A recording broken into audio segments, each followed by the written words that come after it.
A lot of ag media is focused on Midwest row crops, and I get why.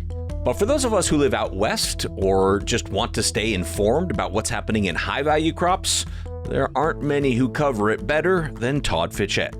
If I keep learning about farming and what works, what doesn't work, what keeps farmers up at night, and then finding ways to write about that, that informs and educates our readers. Todd is the editor at Western Farm Press, part of Farm Progress, where he's covered relevant ag issues for farmers in the West for over 12 years. You can't do that from an office. You have to go there and walk around the farm and see it. And then along the way, you'll learn. Something will pop up and you'll ask them, maybe they're talking about a plant disease. Well, what does that look like? What is that? And they may show you.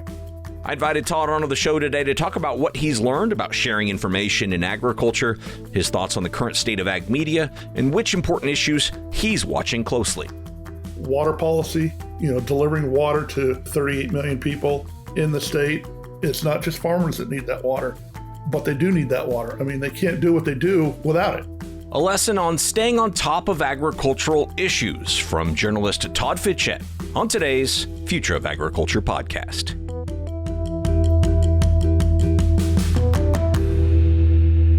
Hello, fellow ag nerd. Thank you so much for joining me for another episode of the Future of Agriculture. My name is Tim Hamrich, and if you're interested in where innovative ideas meet practical realities in food production, I think you have found the right show. I've been reading articles from today's guest for several years now. I don't even know how long. His name has just kind of always been on a lot of the articles that I follow. I've always appreciated his ability to stay on top of issues affecting agriculture in the Western United States, and then to be able to distill that information down into a format that is accessible and digestible for readers like myself. I've run into him at events like the Almond Conference and Fury USA, and he always seems to be right there on site covering things whenever something's happening in the crops that matter most to the Western United States. For those of you not familiar, that's a lot of specialty crops, so tree crops, vines, vegetables, and those types of things. I wanted to invite Todd onto the show here to get his perspective as a journalist and someone who's covering these issues. I also wanted to learn more about storytelling and his lessons on sharing information in agriculture. Today, he's going to speak openly about how he thinks about his work and how he goes about covering so many issues for his readers. Before we start, I'll share a quick bio on Todd. Todd Fitchette is the editor of Western Farm Press, which is part of the Farm Progress Group. Todd has been there covering relevant agricultural issues for farmers in the West since 2013. His journalism career began in 1990 with community newspapers in California, where he earned first-place honors from the National Newspaper Association for his photography. His career progressed to agriculture journalism, where he reported on livestock and specialty crop issues in the West. This work includes covering subjects relevant to large herd dairy operations, specialty crops, including fruits, nuts, vegetables, and niche operations. He also covers public policy and water issues affecting Western farmers. He's been honored repeatedly for his agricultural journalism by entities like the Fresno County Farm Bureau in California. He currently lives in Yuma, Arizona. I'll drop you into the conversation here where Todd is talking about his background and what led him into agricultural journalism.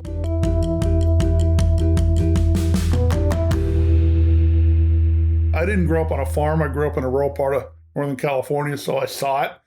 I saw peach trees and, livestock and whatnot. But, really no desire to go into it. Didn't hate it, didn't love it. It was just there. And I get into college, I had an interest in photography.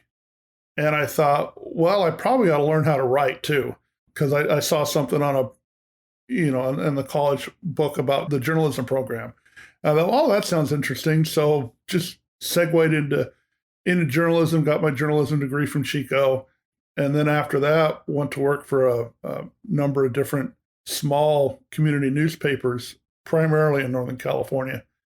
And again, not really covering agriculture, assigned to cover the courts and the cops, the city beat and whatnot. Did cover a few ag stories years ago when the Klamath Basin water issue was just starting to bubble up. my editor sent me up to the far northern part of the state, little town of Tule Lake, California. He said, go talk to some farmers. Great. So, I know no farmers up there. And if anybody's ever been to Tule Lake, California, you can walk from one end of town to the other in 5 minutes. And so that's what I did. I just got out of the car and started walking around and where am I going to go? And walked into an auto parts store and just started introduced myself, started asking the guy some questions. Turned out he was the mayor of Tule Lake. So, I kind of scored a hit there. And he said, go across the street, and gave me some names of some farmers. He said, they're eating breakfast right now. Introduced myself, talked to the farmers, and wind up on their farm talking to them about water. Well, as we were talking before we started rolling here, there's not very many of you ag journalists that are covering specifically this part of the Western U.S. You living in Arizona, and then obviously covering the entire span of California up into the Pacific Northwest. There's a lot of crops in that area. How do you prioritize where to spend your time? There's only so many of you. You can only write so many words. How do you kind of figure out, how should we prioritize stories today? Sometimes it's just a matter of, what's going on at the time. Like, right now, the time of the year we're talking, you've got tree nut harvest going on. So almonds and pistachios are being shaken from trees. I might do a story about that, but usually I'm kind of done with those stories because, they're harvesting already. And again, kind of going back to the extension meetings, you hear things, you talk to people, you run into farmers over breakfast maybe, and you go with it. I mean, it's kind of a gut, it's kind of an instant thing sometimes, and sometimes there's a lot of planning. Okay, I know that 2 months down the road, these kind of events are going to start to happen. And, I'm having to plan trips too, because if I'm going to go up to Central California, I'm going to stay in a hotel for several nights. And so, what town am I going to stay in? What town am I going to base myself in to go to these different stories? If I go to Fresno, for example, and base myself there, then I can hit the middle of the San Joaquin Valley pretty easily. And in this day and age, with the platforms like we're recording on now, how important is it for you as a journalist to get there in person and actually kind of see and feel everything that is a part of the story? For me personally, it's vital. I mean, we can talk like this online and I can interview people on the phone and I do that all the time, but to go talk to somebody face to face, to see what they're doing. And then of course I'm shooting video, taking photographs. And, you can't do that from an office. You have to go there and walk around the farm and see it. And then along the way, you'll learn, somebody will show you the crop and then something will pop up and you'll ask them, maybe they're talking about a plant disease. Well, what does that look like? What is that? And they may show you. Yeah. And it sounds like you were kind of a multimedia journalist from day one. You started with an interest in photography and then learned the writing part. So have you enjoyed that part of it as media has sort of expanded beyond just kind of writing an article? Oh yeah. I mean, anymore to be a good writer, you don't see that a lot. You talked about a little earlier, talked about press releases, and, I can't count how many press releases I get and see and wonder, who wrote this type of thing. And so for me, just being able to communicate something. And so if I'm going to interview a farmer about what they do, the first part of it's really the hardest. It's wrapping my head around what they do, what they're trying to explain to me, because they're explaining, agronomy. And I didn't study agronomy in college. And so now I have to learn about it. That's why I really like the relationships I have with, with some of these farm advisors. I've joked about, I probably ought to be invoiced for a graduate degree from that I'm earning from some of these folks. I'll ask them the dumb questions, so to speak, and I'll get a teacher answer. Yeah, they are a national treasure. I mean, the farm advisors, cooperative extension specialists, and local extension advisors. I mean, the amount of knowledge there, because most of them do have master's degrees in a specific area, if not PhDs. It's pretty incredible. I know you and I had both chatted about, David Dahl, who's been on the podcast a couple of times, just being such a tremendous resource when it comes to almonds.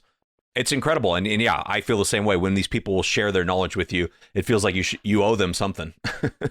Well, yeah. And, since you mentioned David, I mean, David commended me one day when I was talking with him. I'm asking him questions, and he thought the questions were pretty intelligent, and was praising my work and whatnot. And I told him, I said, the reason I can do this is because, you'll answer my questions. I can't make this up.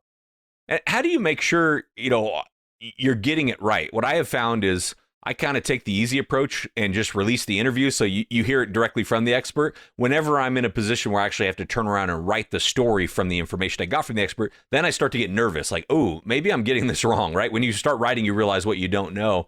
How do you make sure you get it right before it goes to your editors and eventually to your farmer readers? Sometimes it's just as simple as releasing the story to them. Sometimes it's maybe just parts of the story, because the story may be 600-800 words, but the interview I've done with you may only be a paragraph or two. The researcher said X. Then I may just send them the email and say, okay, does this sound right? And go from there. And other times it's just kind of my gut. Yeah, I did. I record all my interviews now. When I talk to people, I can't write that fast. And so, I use audio. I record the interview with people or the meetings, and then I have 100% of what they said. I have the context of what they're talking about. I can go back and listen to it again and certainly get the quote right. Yep.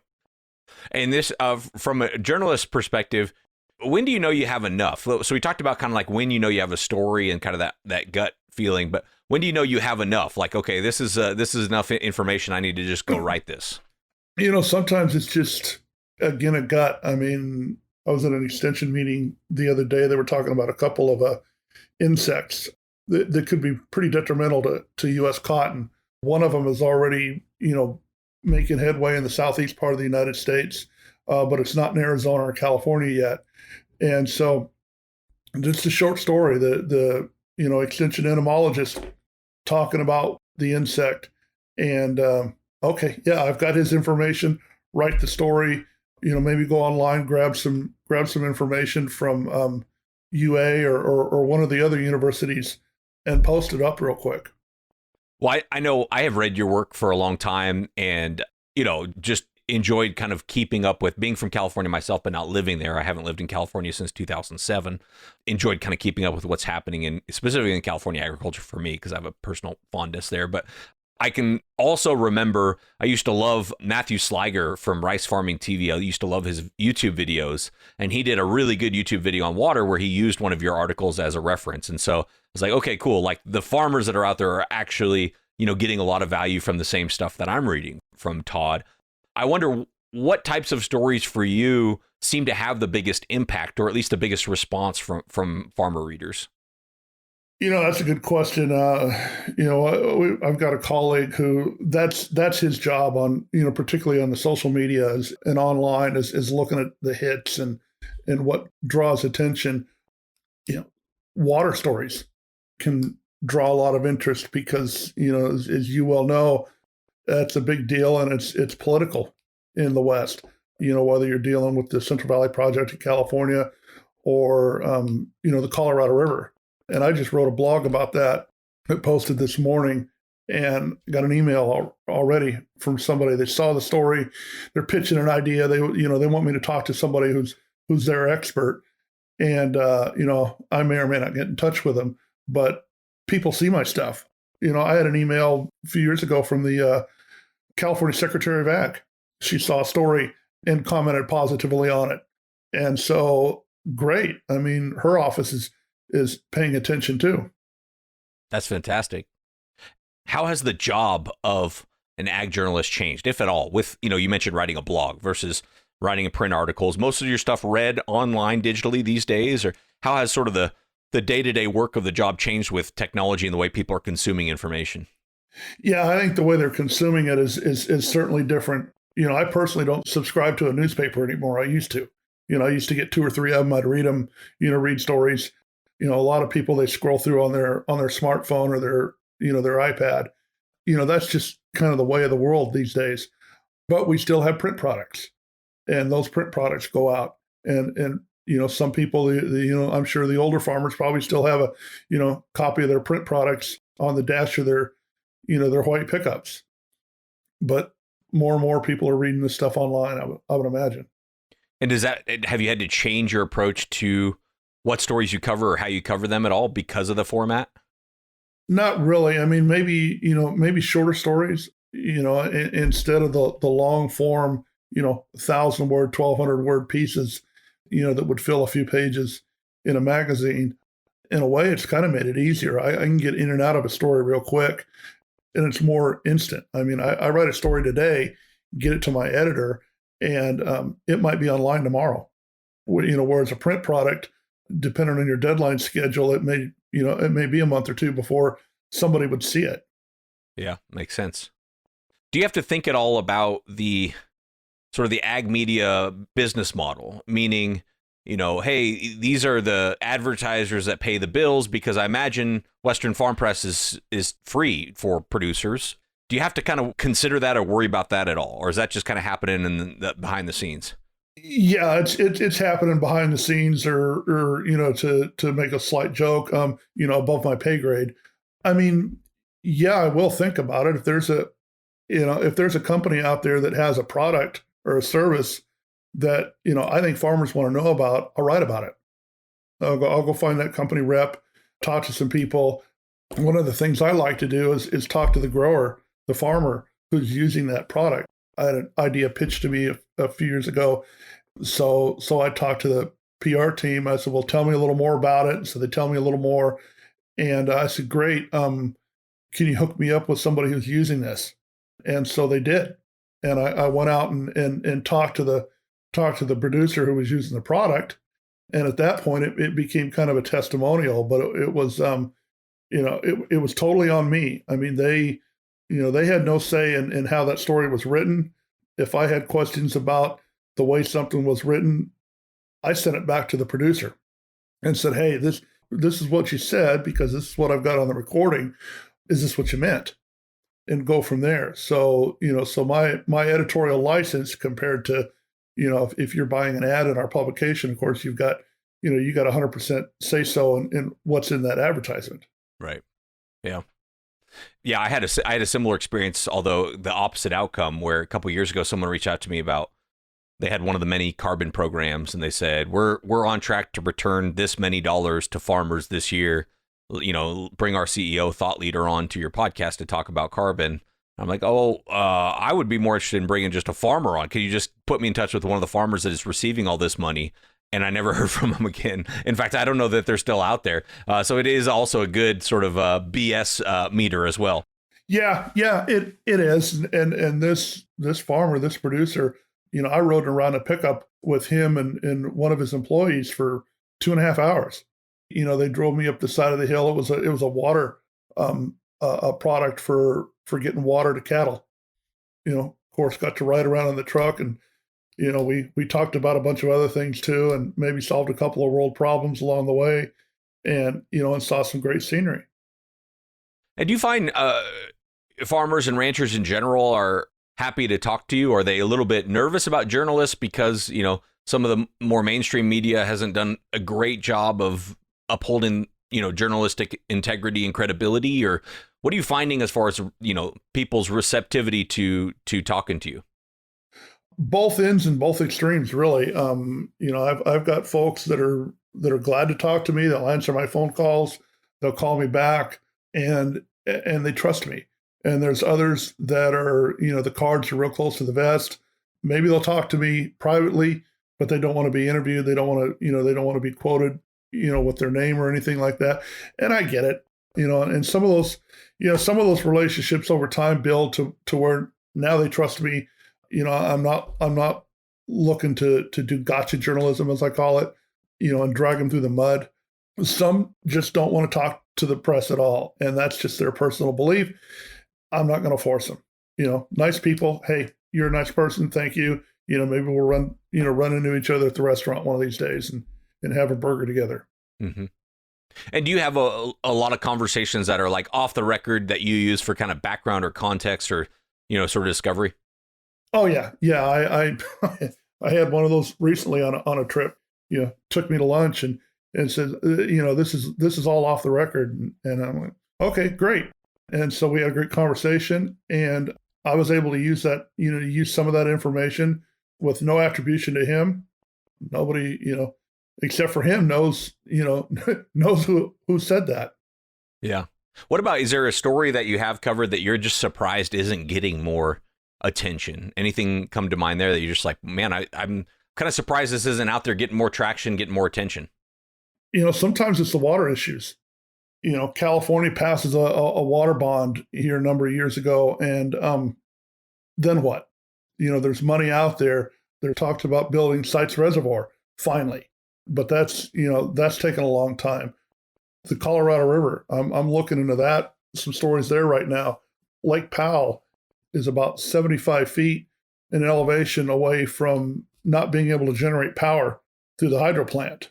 And a few more feet lower than that is dead pool. And if you can't get water through Glen Canyon Dam, then Lake Mead will go dry at some point. And, that water runs, downhill into, eventually into Yuma, Arizona. The city of Yuma gets its water from the Colorado River.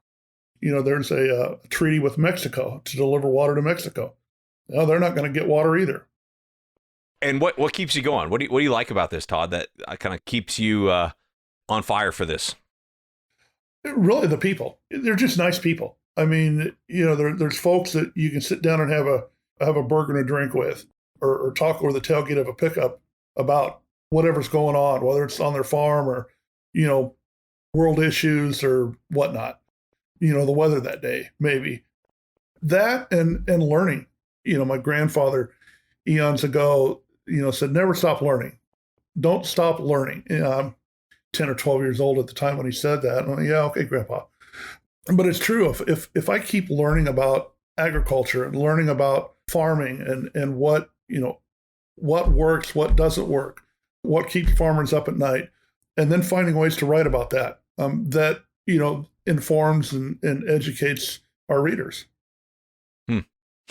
How are you feeling about journalism right now? Journalism has had a rough couple of decades, it seems like. I mean, at least a tumultuous one.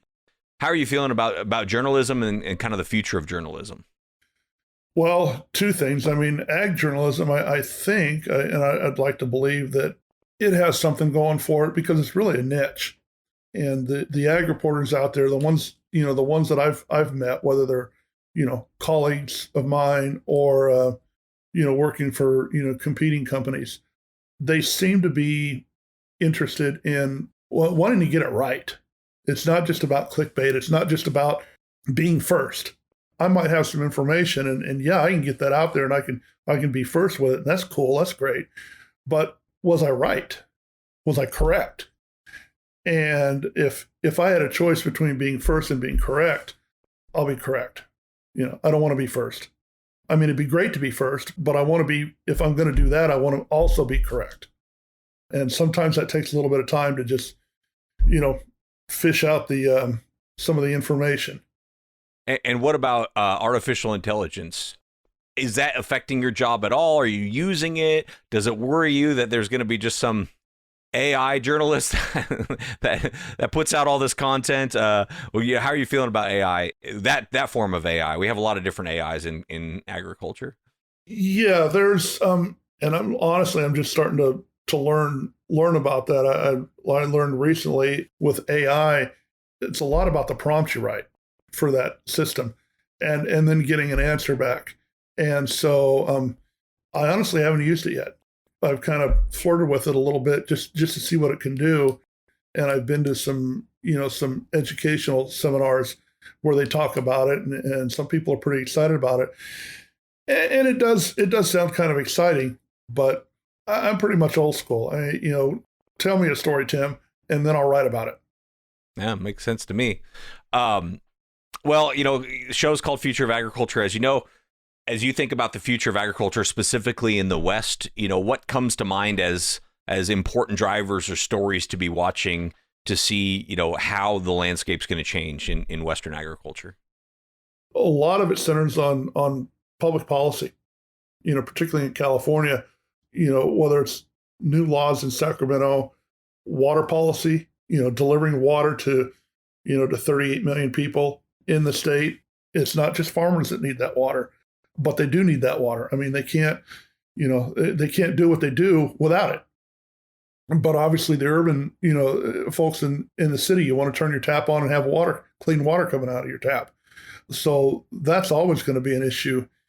And particularly as we've been in this, 20 or 30 year drought here in the West, again, going back to issues of the Colorado River, if that river system can't deliver the water to all the locations that it's been, have a straw in that river now, who's going to get it? It's going to be the cities at the end of the day. And we're seeing that, with cotton acreage in Arizona and California. That's declining. California's cotton acreage last year was pretty much equal to Arizona's, which is really the first time that's happened. 5 years ago, California had over 250,000 acres of cotton. Arizona was, running a little over 120,000 acres. I don't know what the acreage is going to be this year, but they're both going to be close at about 100,000 acres each. Part of that is just the price of cotton, the profitability of it for farmers.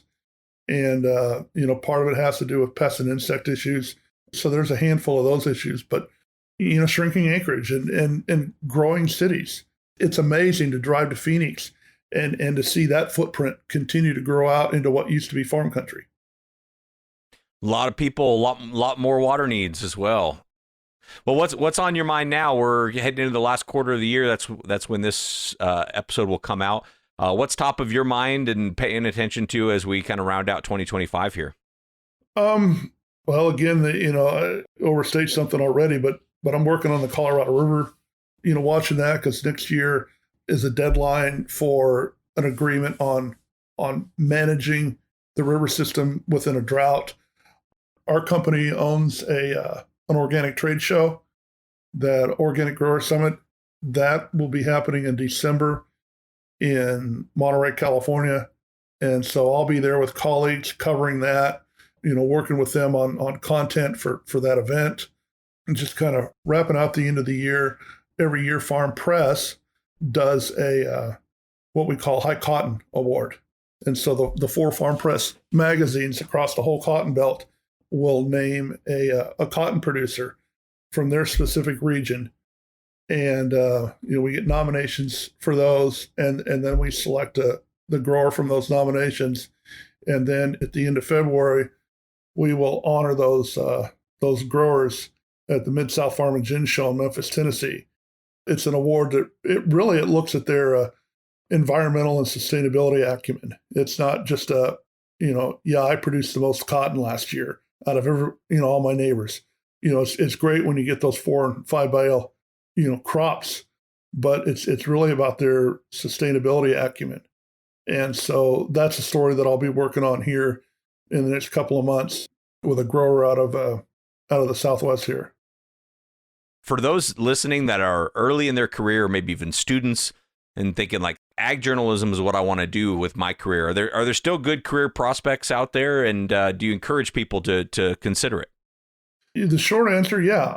I think there are career prospects out there. I don't know if it's writing for one of the few ag publications out there, but we all get press releases from PR firms, marketing firms, and for me, the ones that seem to know enough about agriculture, maybe in a way to be dangerous, but they know more about it. I've had this conversation with a couple of PR professionals, and I'll praise them. I'll say, hey, look, I appreciate, what you do. I understand what you're trying to do, but you seem to know enough about agriculture to feed me the information, to get me the contacts, and then to stand back and let it happen. And so, when I talk to college classes, I tell them, learn how to write. I think that's one of the art forms that I hope doesn't go away. Good writing is good writing. And whether it's a piece of fiction that you like to read, a particular author, or you're reading stuff from one of our Farm Progress publications, you're going there for a reason. You trust it. You like it. You enjoy reading it. It's good information. That's what I'm trying to do. Yeah. Well, This has been great, Todd. Thank you very much for doing this. I really appreciate you being on the show. And yeah, it's a treat for me because, like I said, I have read a lot of your writing over the years. And also just to talk to someone who's kind of on the forefront of what's happening in Western agriculture. I live in Idaho from California, pay a lot of attention to what's happening over here. And so it's just an honor to speak with you. So thanks for doing this. Well, thank you very much. I appreciate it. Well, thank you again to Todd for being on the show. Like I said, after reading so many of his articles over the years, it was an honor to interview him and to pick his brain about how I can better dig into the issues affecting the future of agriculture and do a better job of putting these stories together. So really appreciate the time, Todd. Looking forward to running into you at future ag events as well. If you'd like to learn more about Todd and the issues he's covering or read some of his articles, I'll leave a link to his author profile on the farmprogress.com website, as well as his LinkedIn where he is active there. Well, last but never least, thank you so much for your time and your attention. I really do not take it lightly. I'll be back next week with another story of ag innovation.